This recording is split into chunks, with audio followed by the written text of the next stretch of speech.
新政府上任滿月，最新民調顯示，總統蔡英文嘅滿意度高達62.1%，不過行政院長林全嘅唔滿意度就大幅增加。行政院發言人童振源表示，各方批評虛心受教，民眾問題能夠解決先至係最大嘅目標，會盡心盡力做好規劃。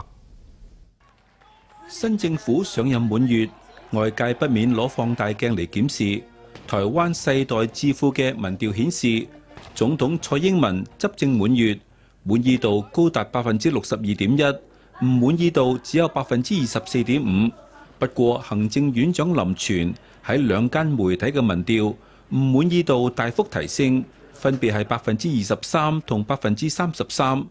蔡英文選前提出嘅11項政策之中，民眾認為新政府冇積極推動嘅前3名，分別係長照、年金改革同穩定兩岸關係。不過有超過50%認為蔡英文上任以嚟嘅兩岸政策符合選前主張，而新政府上任之後被批評政策反覆。國民黨認為蔡英文應該上第一線，唔好只係推林全出嚟擋子彈。新政府滿月，最會溝通嘅林內閣唔滿意度增加，外界解讀蜜月期提早結束。